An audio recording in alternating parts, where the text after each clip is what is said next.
반면에 이제 안정화 장치는 좀 문제가 되고 있는데요. 안정화 장치 이제 그동안 이제 개방화를 통해서 많은 그 제도 장치가 이제 철폐된 그런 상태이고, 어떻게 보면은 축적된 외환 보유액, 그것이 그동안 이제 유일한 완충 장치다라고 볼 수 있었는데, 그 규모가 충분했나 이런 거에 대해서도 여러 가지 이제 의문이 있었던 거죠. 그리고 여기에 또 지난해 기억하시겠지만 이제 외환 당국의 환율 정책이 일부 이제 혼선이 있었던 것도 사실이라서 이런 것들이 종합적으로 작용했다라고 볼 수 있을 것 같고요. 두 번째로 이제 금융기관들의 그 건전성 및 이동성 문제입니다. 특히 이제 외화 유동성이 문제가 됐었는데요. 이 그림에서는 조선업의 선물한 매도 해외증권 투자 추이를 보이고 있는데요.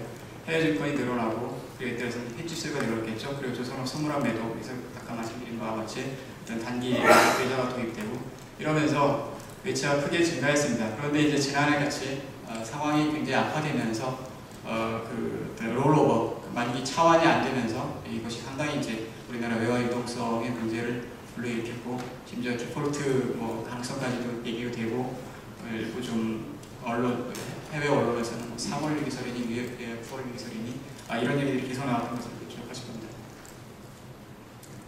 여신 면에서도 이제 아주 문제가 되는데요. 높은 대출 증가율, 대출 증가율이 매우 높았다. 반면에 이제 또 그것이 또 일정 부분 또 쏠린 측면도 있습니다. 그래서 자산이 부실화될 그럴 위험이 있는 그런 상태입니다. 2000년대 들어서 2005년 이후 은행들 대출 증가율을 보면은 명목 GDP 상승률, 그러니까 대출이 어느 정도 가는 게 적절하냐 이거에 대해서는 한마디로 말하기는 어렵겠지만 한 프랑시가 명목 성장률하고 비슷하게 가야 되는 거 아닐까 이런 생각을 할 수가 있었는데, 그거보다 2배는 짧게는 2배, 내지는 4배까지 늘어났습니다. 매우 빠르게 이제 대출이 증가했습니다. 이것이 이제 경기가 안 좋아지면 당연히 이제 연체율 증가로 이어지겠죠. 그리고 가계 대출을 쏠리는 그런 현상이 나타나는데요. 이것은 이제 외환위기 이후에 가계 소비자 금융이 이제 커지는 그런 측면도 있었고, 그리고 부동산 이런 것도 아마 작용했을 거라고 봅니다만은 여신 중에 이제 가계 대출 비중이 높아지면서 이제 은행들이 경쟁을 하는 그런 과정에서 상당히 가계 대출이 많이 늘어났습니다.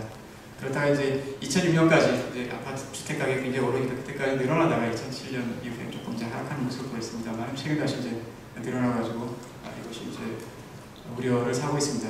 그리고 이제 부동산 대출이 증가했다는 그런 측면도 있습니다. 이제 수신 측면을 보시겠습니다. 수신 측면에서도 역시 좀 취약성이 드러나고 있는데, 시장성 수신에 대한 높은 의존도, 이것이 이제 문제로 지적이 되고 있습니다. 그래서 유동성 위기 가능성이 존재한다라고 볼 수 있을 텐데요.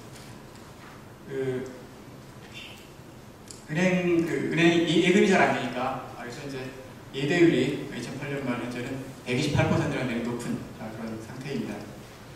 그래서 시장성 수준, CD라든가 은행채, 금리 의존도가 높아지면서 금융시장의 변동이 좀 취약해지는 그런 측면이 있다라고 볼 수 있겠습니다. 그리고 이제 금융시장 왜곡, 아까 말씀드린 바와 같고요. 또 이제 원화 유동성도 좀 악화되는 그런 측면이 나타났습니다.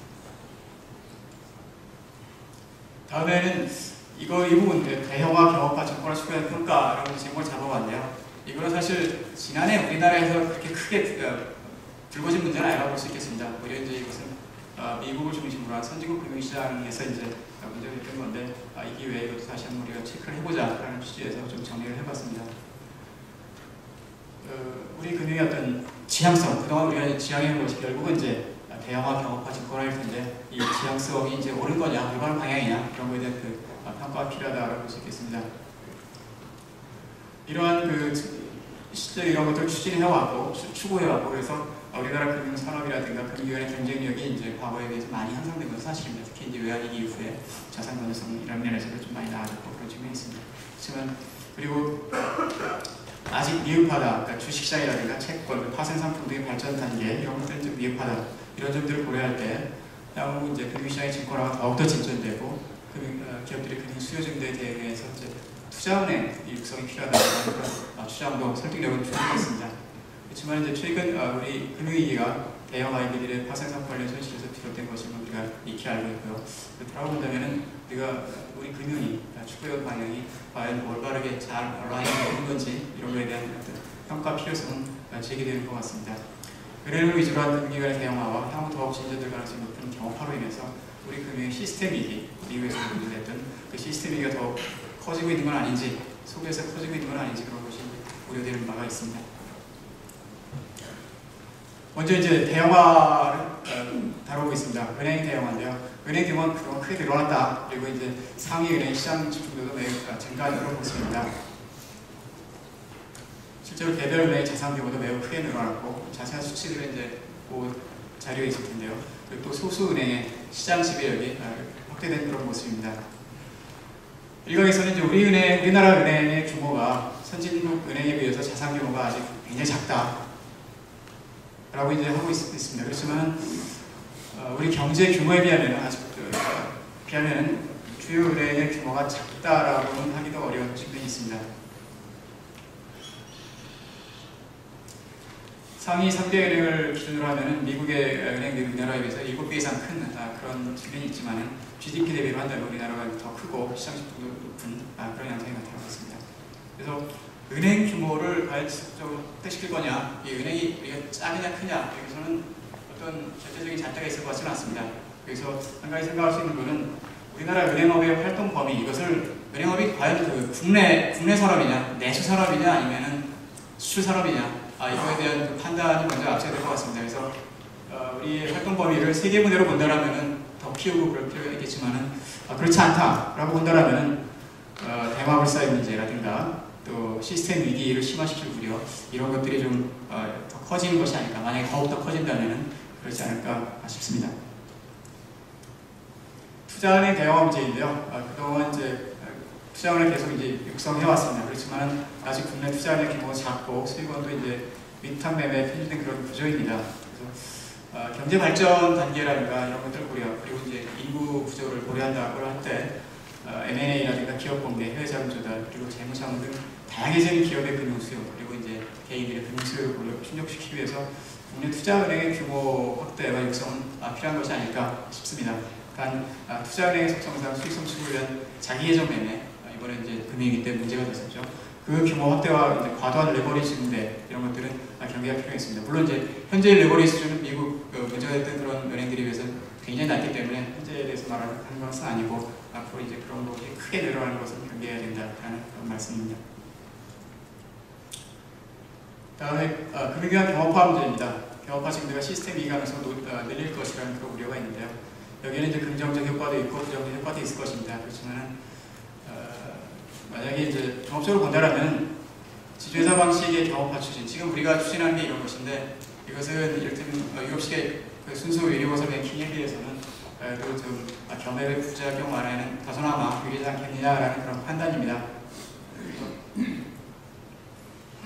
자회사가 부실 파급 효과를 완화한다라든가 이런 측면에서 더 낫지 않을까라는 그런 생각이고, 다만 이제 대규모 금융기관들에 의한 어떤 경업화가적 문제점, 동반부실 시스템이겠죠. 그런 것들에 대해서 유의할 필요는 있다라는 말씀드립니다.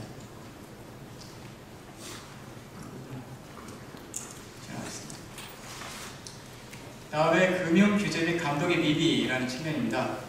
사실 지난해 기억하시겠지만 각 기관 간의 이제 어떤 정보 교류라든가 이런 것들이 이제 여의치 않아가지고 그런 문제점들이 노출이 되고 신문사에 보도가 되고 이런 것도 우리가 많이 기억하실 겁니다.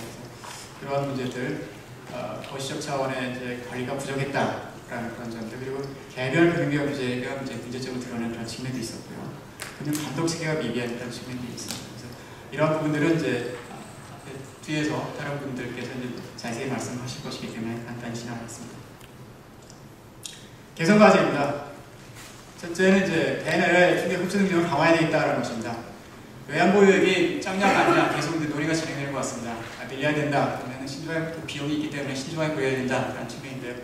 둘 다 맞는 것 같습니다. 그래서 이제 저희가 여러 그 잣대를 가지고 이제 고려를 해본 결과 현재가 우리가 2,500 달러 수준을 한다면 조금 더 늘리는 것이 필요하지 않을까, 3,000억 달러 수준으로 늘리는 것이 필요할 거다라고 보고 있습니다. 그렇지만 그걸 무작정 늘릴 수도 없고요. 그건 당연히 이제 많은 비용이 따르니까. 그래서 저걸 늘림과 동시에 지난해 상당히 그 역할을 했던 그 수합협정, 그 통화 수합협정을 확대하고 하는 것이 정말 중요하다라는 그런 생각입니다. 그래서 이거를 한쪽으로 외환보유고만 할 것이 아니라 두 개의 어떤 토끼를 쫓는 그러한 방식이 어떨까, 그것이 가장 효과적이다라고 생각하고 있습니다. 외채관리 능력 제고를 위해서 단기외채 관리 기준을 강화한다든가, 그리고 지난해 특히 이제 문제됐던 정보 공개라든가 그런 것들에 대해서 좀 신경 써야 될 것 같고,